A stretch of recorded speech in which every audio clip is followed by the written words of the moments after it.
right, everybody, I am sharing a table with Nina Teicholz, the author in 2014 of a book I know a lot of you have heard, The Big Fat Surprise, that really turned the whole concept of meat and fat on its head.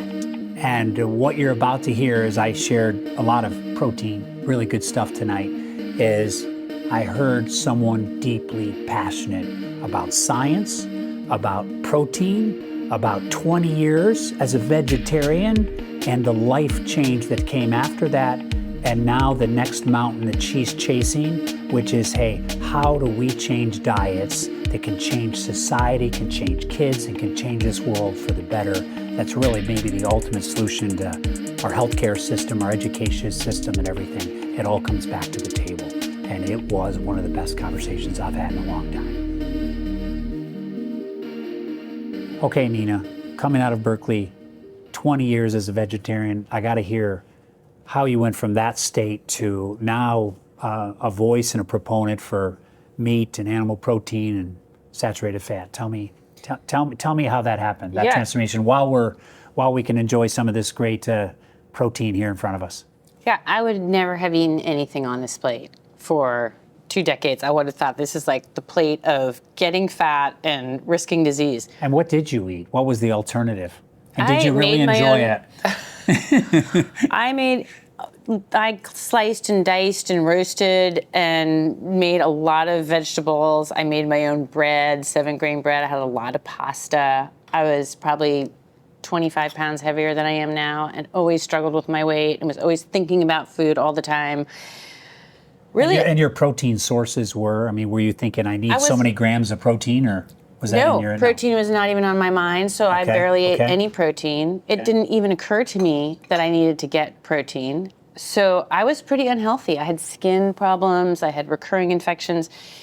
Thank goodness I didn't contract a disease. I think I came to this pretty honestly, which was, and gradually, not the aha moment that people want, but I really researched this over and over and over again, and I thought, how could I be right? How could all the experts be wrong, and I, really a nobody, could be right about something so huge? So I had to lay on the floor and challenge myself and try to convince myself I was wrong to try to test it out. And only after a lot of time did I start thinking, hey, I have to eat meat.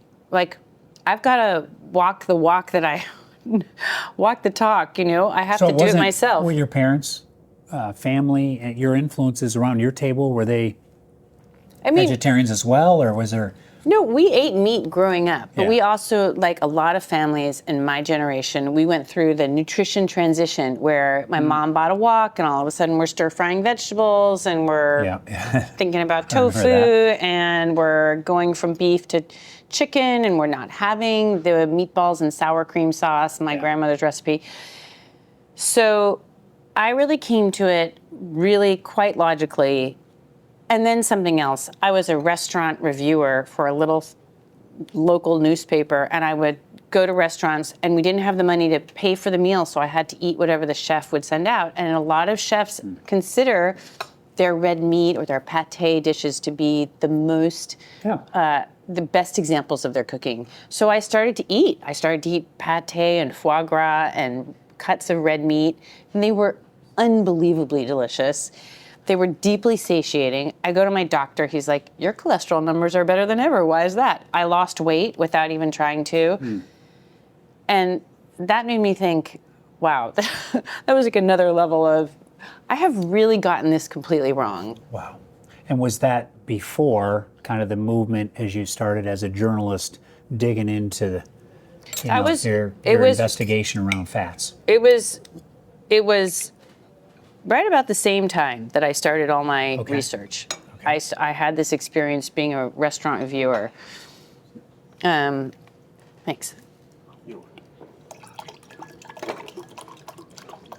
So there are a lot of people that I have spoken to, and there are a lot of people, especially in the farming community, who will say, for them, the moment they hear this idea, they're like, oh, of course, that's the way I grew up. I could easily go back to that.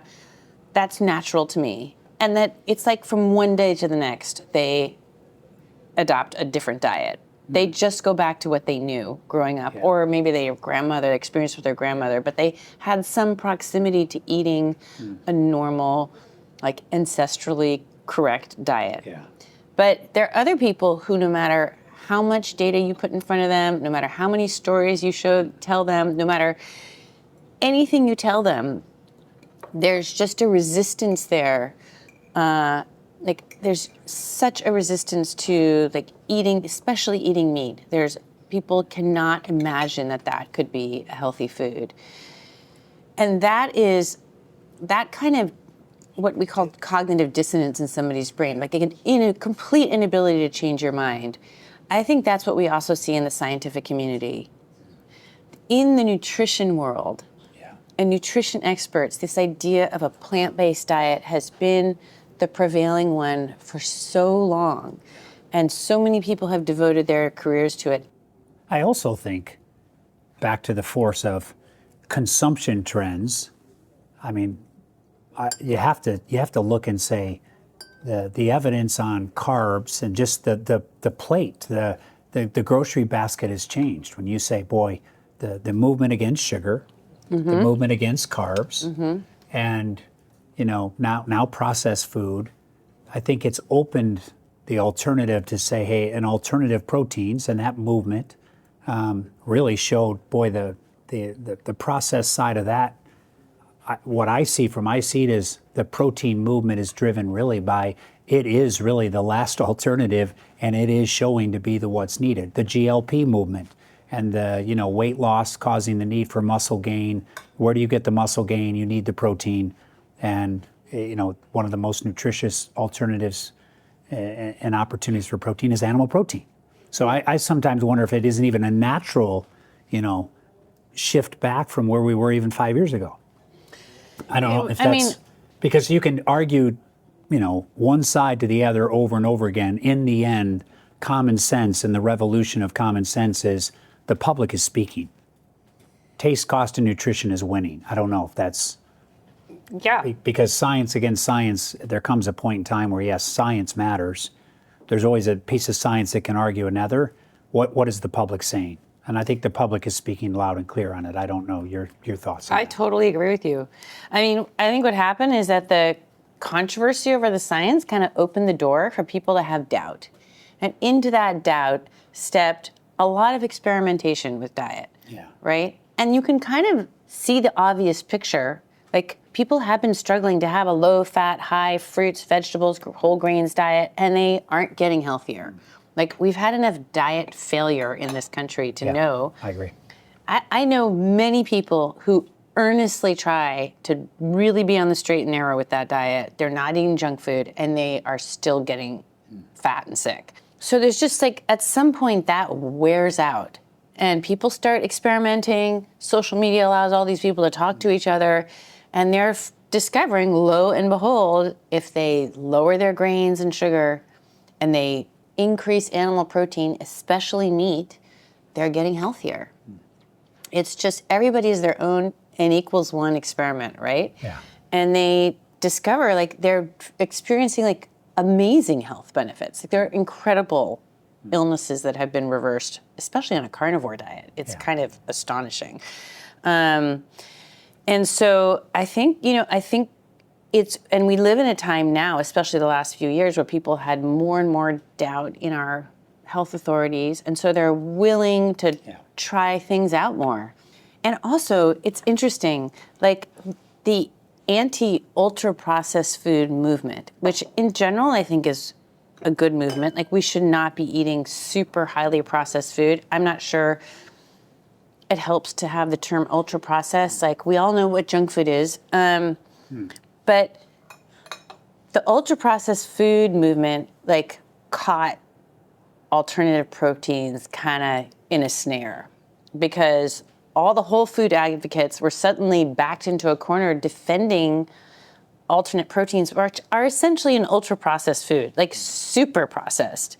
And the public had been educated, consumers had been educated to reject highly processed food. So that's one reason I think Beyond Meat has lost 95% of its market value, and all those companies have just basically flatlined.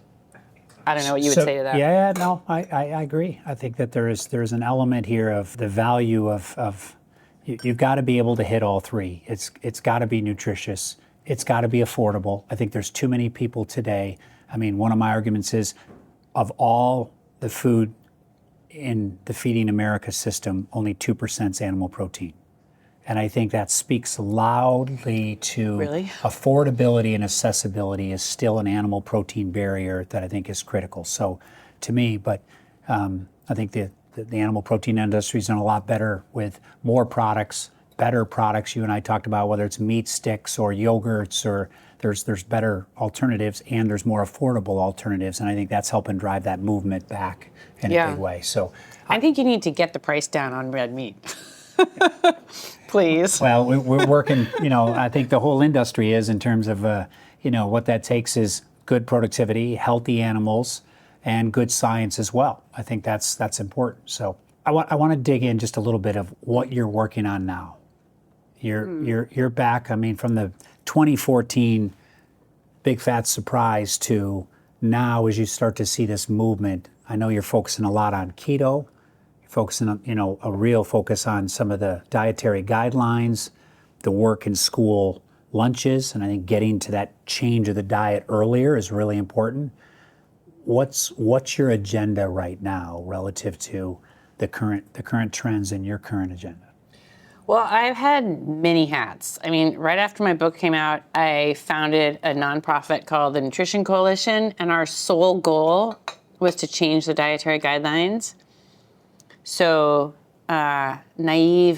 hugely naive as I was, I thought, oh, here's all this science I just studied. Here are all these clinical trials. Why isn't it in our dietary guidelines? Why are they not reflecting back the science? And you were looking, if just to anyone listening, it's kind of like what change did you want to make to the current guidelines? And when was this? Was this the 2014-15 time period? Yeah, this is 2015. Yeah, okay. Dietary guidelines are our top nutrition policy in the United States. They dictate what we eat in schools and hospitals and the military mess halls. They must be followed by law by all federal feeding programs, all federal agencies, and then they're downloaded as the gold standard to doctors, dietitians, nurses, nutritionists. So they're like the North Star of nutrition. If you're going to make any real change, you need to look to them. And your change you wanted to make then was, what was the change? Well, in 2015, and this remains true today, I was like, lift the cap on saturated fats, which has been at 10% of calories for a very long time. No scientific basis for that number. At that point, we were still recommending a low-fat diet. That is also no basis in science. In fact, the science shows that when you reduce fat and increase carbohydrates, which is what we've done in America, it increases the risk of heart disease and insulin resistance. And, 3 servings of refined grains every day, that doesn't seem like a good idea. 6 total servings of grains, probably not a good idea. 5.5 teaspoons of seed oils. So just like those things. And then I learned also that the cap on sodium was also not science-based. So all of these things I thought, I was like, if I bring them to clinical trials, they'll see it and then they'll change or we'll have a conversation. But it turned out not to be anything like that. It was more like, shut this person down. I had a huge retraction effort against a cover story that I did in the BMJ, which is a very prestigious journal, but I had a huge retraction effort against that where I documented everything wrong with the guidelines. And we raised a huge amount of awareness about the problem with our national nutrition policy. And now, under Secretary Kennedy at HHS, I think it will actually change. I mean, I know it will change in very important ways. And as far as I know, in important ways for animal protein and saturated fats. So I've had the, activist hat on. I've continued doing journalism. And I'm most interested in pulling back the curtain on the financial, ideological interests that are preventing good science from coming to light. If you walk into a kitchen with a bunch of families that are worried about preparing meals every day, and you had a simple message to say, hey, as you think about nutrition, here's a few things you just need to keep in mind. What are they? I would say prioritize protein at every meal. Your body needs a certain amount of protein, not just for your muscles, which is like what we all think of. It's for your immune health to prevent colds, infections. It's for your functioning of your whole body really needs protein. This is what I do in my own house. Eat your protein first, and minimize carbohydrates. You do not need the mashed potatoes, you don't need the pasta, you don't need the bread. All of those, if you can get them off the table, your family will be healthier. Wow, okay.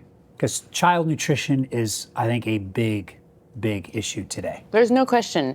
And it's not just that your eating habits become solidified, it's also that once you tip over into ill health, like you become severely overweight or you have diabetes, it is much harder to reverse a condition. It's much easier just to prevent it altogether. Grow a healthy child, prevent disease rather than starting to think about nutrition when you've already got, obesity, diabetes, hypertension, whatever else. And it's a solution to healthcare right there. It is. Pay up front. Invest up front on your health and start good habits early on. And I don't think you can do that without changing the national school meals programs. Because if you're getting your breakfast and your lunch at school, that is more than half your calories for the day. Right. And I will tell you, there's no protein requirement in the school breakfast program. That's why you see kids getting waffles and maple syrup, which is really high fructose corn syrup for breakfast. One of the things that I investigated and was pretty shocked to learn is that the protein category in the guidelines has diminished. So there's fewer ounces of protein per day are required, and also there's been this slow creep of plant foods into the animal protein category, right? So lentils and peas, beans, legumes, nuts, seeds, you can serve all of those plant proteins at school as if it were an animal protein. And the kids are not getting, they're not getting their 9 essential amino acids in order to generate a real protein. They're getting a wallop of starch with the beans and legumes. They're just not getting complete nutrition. They're not getting the iron, the folate, selenium that come with meat. So I think we are just selling our kids so short. Yeah. So with over half the calories coming and the majority of kids today getting meals, breakfast and lunch at school, it's the point of the arrow is actually school. It has to change. Yeah. All right, so what is your why?